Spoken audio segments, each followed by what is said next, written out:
A blessed and wonderful day to everyone. Welcome to our daily podcast, Hope and Strength for the Journey. Our lives in this world is full of challenges.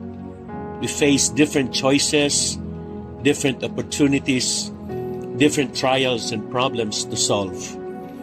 This day is another challenging day for all of us believers of Christ to live a life worthy of God's calling. The Lord wants us to become spiritually mature believers. Ang mga pagpapala ng ating new life in Christ ay tinatamasa ng mga mature sa pananampalataya. It will take a mature, full-grown church to fulfill the purpose of Christ on the earth. Dapat nating maunawaan na ang spiritual growth is not measured by the quality or even quantity of spiritual activity. We are not spiritually mature because we know how to pray profound prayers, or because we have a firm foundation in Scripture at marami tayong alam. Hindi rin ito nasusukat dahil matagal na tayong Kristiyano o dahil may posisyon tayo sa leadership. As believers, we have been created to be just as Christ. The Scripture gives us the end goal of all Christian growth, Christ-likeness. Tungkulin nating hubugin ang ating panlabas na buhay, personalidad at karakter sa image ni Christ. Gusto ni Jesus na makita siya ng mga tao kapag pinapanood kanila. We must grow in all aspects of Christ-likeness. May isang lalaki na namasyal sa mabundok na lugar at nang makarating siya sa mataas na bahagi ng kabundukan, namanga siya dahil kapag sumisigaw siya ay nag-e-echo ang kanyang boses. To his amazement, he shouted aloud and say, "Hello!" And the sound goes back, "Hello! Hello! Hello!" Again he shouted, "Praise the Lord!" Nag-echo ito ng, "Praise the Lord! Lord! Lord! Lord!" Sumigaw siya uli ng, "I love you, Jesus!" He was shocked dahil nag-echo ito ng, "Patunayan mo, mo, mo." The moral of the story, our life speaks louder than our words.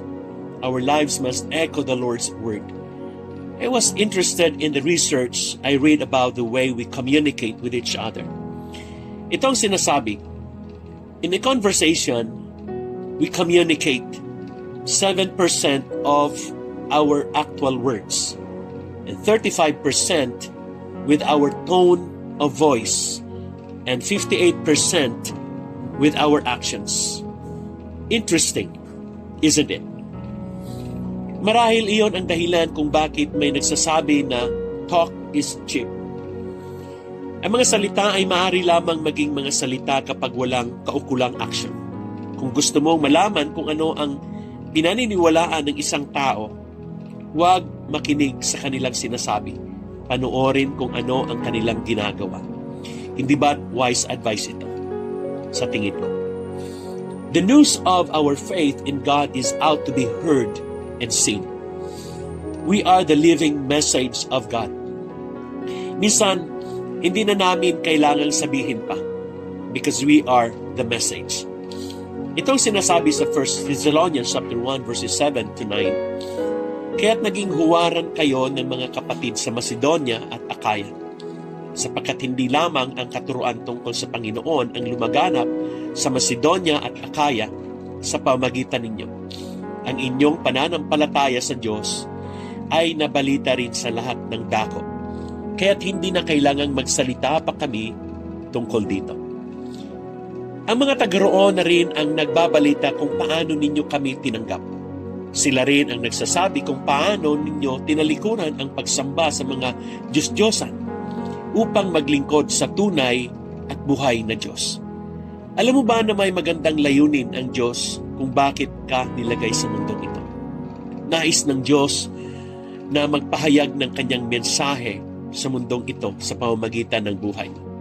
Ang tawag dito ay your life message or your life testimony.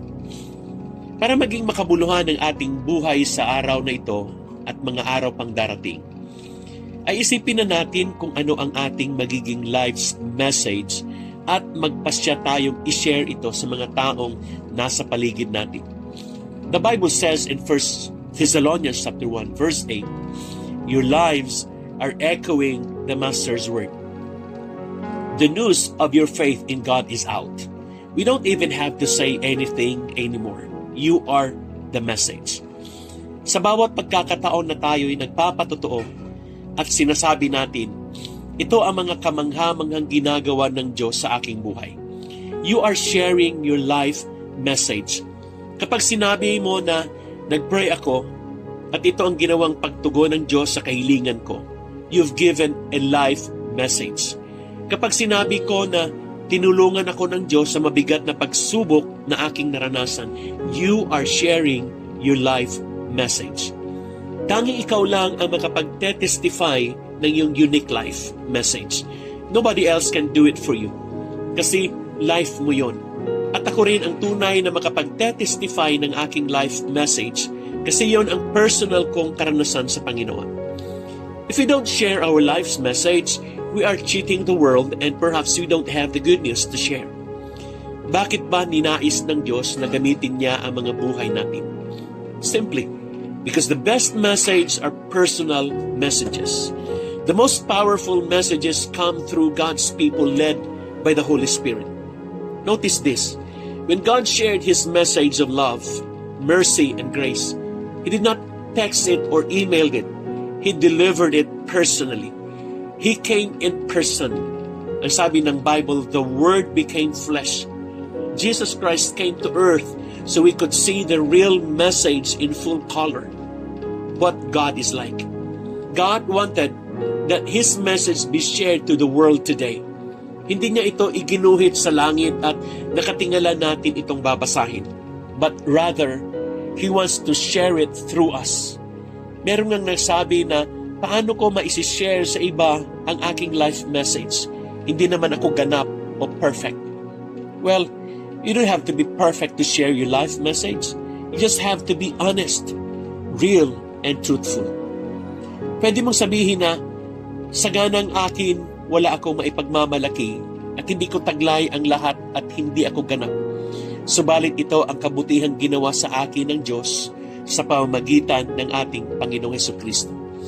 Kung hindi natin ibabahagi sa ibang ating mga life message, paano nila malalaman o maririnig ang magagandang bagay na ginagawa ng Diyos sa atin na pwedeng mangyari din naman sa kanilang mga buhay? Amen. What is your life testimony? What is the message of your life? If you have an intimate relationship with Christ, you will surely have a living life message. Amen. God bless you and glory to God. Let us look to God in prayer. Dear Father God, we are so thankful that you saved us and keep us. We know that you want us to share our life testimony so that others may believe. Help us identify which stories you want us to share so others will see your glory, Lord. We pray for integrity, honesty, truthfulness, courage, and wisdom in sharing our life messages within your perfect timing. Holy Spirit, help us know when and what you want us to share. This is our prayer in the precious name of Jesus. Amen and amen. Again, good morning po sa inyong lahat. God bless you and your family. See you again tomorrow.